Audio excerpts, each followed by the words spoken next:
এই নেন ম্যাডাম। দাম কত এটার? ম্যাডাম 200 টাকা বেশি তো, যাক আপনি প্রথম কাস্টমার, আপনি 150 টাকা দিন। আচ্ছা ঠিক আছে, এই নেন 100 টাকা। ম্যাডাম 100 টাকা, কিন্তু ডাবের দাম তো 150 টাকা, আর 50 টাকা কই? ভাইয়া আমার কাছে তো 50 টাকা ভাঙতি নাই, আর টাকাও আনি নাই, আপনি এই টাকাটা রেখে দেন। বুঝলাম না, এটা আবার কেমন টাকা? ম্যাডাম এইটা কি? এটা কি নতুন টাকা বের হইছে? আর এটা কি আমাদের বাংলাদেশি টাকা নতুন বের হইছে নাকি? আমি তো এটা আগে কখনো দেখি নাই। না ভাইয়া, এটা বাংলাদেশি টাকা না, এটা বাইরের টাকা। এটা আপনি রেখে দেন, আপনার অনেক উপকার হবে।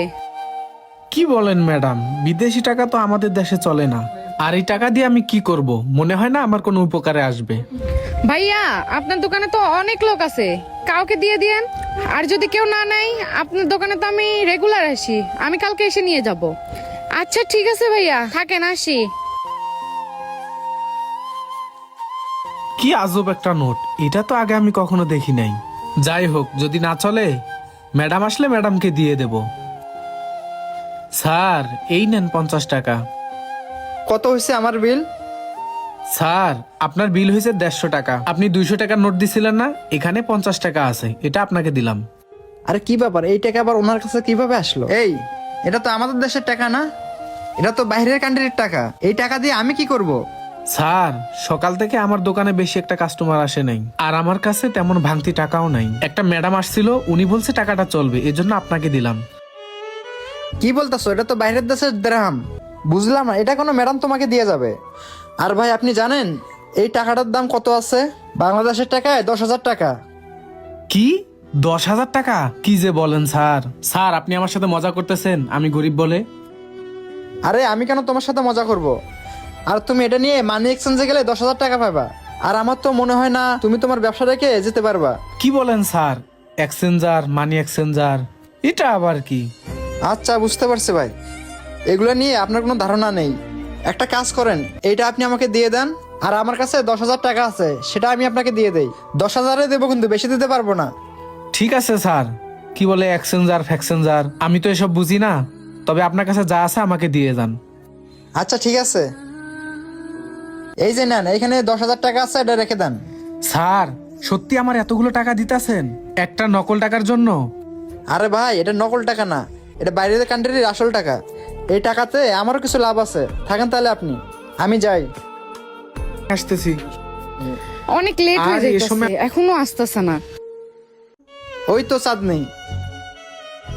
কি রে জীবন, তুই আমাকে এতক্ষণ ধরে এখানে দাঁড় করে রাখছিস কেন? আর তুই আমাকে ওই নোটটা দিয়ে ডাবলার কাছে পাঠাইলি, আবার তুই এতগুলো টাকা দিয়ে ওই ডাবলার কাছ থেকে নোটটা নিয়ে আলি। ব্যাপারটা কি বুঝলাম না, একটু বুঝাই বলবি? আর আমি যখন তোর কাছে বিপদে পড়ে কিছু টাকা চাই, তুই আমাকে বলস এইটা নাই সেইটা নাই, আর তুই এখন কি করলি? শুধু শুধু ওই ডাবলারে যে এতগুলা টাকা দিয়ে আস কেন? আরে চাঁদনি, তুই আগে আমার কথাটা শোন। আমি যে ওই লোকটাকে এতগুলো টাকা দিয়েছি, সেটারও তো একটা কারণ আছে, তাই না? কি তোর সেই কারণ বলতো আমারে? ওই লোকটা ফ্যামিলিগতভাবে একটা প্রবলেমে পড়ছিল। তুই কিভাবে জানলি ওই লোকটা বিপদে পড়ছে? তুই জ্যোতিষী নাকি? আচ্ছা শোন তাহলে, আমি বলতেছি। আর এ সময় আবার কল দিল কে? ও ছোট ভাই। হ্যালো, হ্যাঁ বল। কি 2 দিন আগেই না আমি মার চিকিৎসার জন্য 10,000 টাকা পাঠাই দিলাম, এখন আবার কিসের টাকা লাগবে? কি ডাক্তার বলেছে মা চিকিৎসা করাতে না পারলে মা বাঁচবে না? কিন্তু ভাই আমার তো ডাব তেমন বেচা কিনা হইতেছে না। এই শীতের দিনে আমার ডাব তো তেমন বেচা কিনা হয় না, আর মানুষও খাইতে চায় না। এখন এত টাকা আমি কই পাবো? আচ্ছা ঠিক আছে রাখ, আমি ব্যবস্থা করতেছি। লোকটা মনে হয় অনেক প্রবলেমে আছে, লোকটাকে কিছু টাকা দিয়ে লোকটাকে একটু হেল্প করি। এত টাকা এখন আমি কোথা থেকে ব্যবস্থা করব? আমি সন্তান হয়ে আমার মার আমি চিকিৎসা করাতে পারবো না।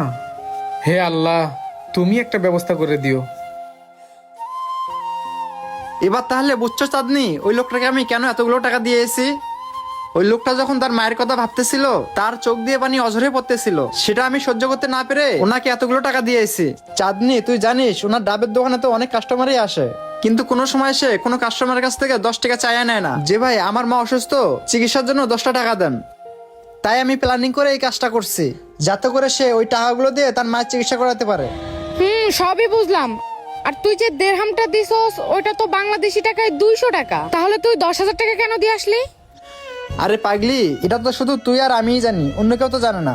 হ্যাঁ হ্যাঁ বুঝছি, তুই একটা ভালো কাজ করছিস। আমি তো তোর বান্ধবী, মাঝে মাঝে আমাকেও ট্রিটমেন্ট দিস। আচ্ছা ঠিক আছে, চল তোকে আজকেই খাওয়াবো। এই টাকা দিয়ে এখন আমি আমার মার চিকিৎসা করাতে পারবো। আমার মা আবার আগের মতো আমার ডাকবো। আমি আমার ভালো কত ধরে কথা হই না। না, এভাবে কান্না করলে হবে না। আমি আমার মার চিকিৎসার জন্য টাকা পাঠাই দেবো।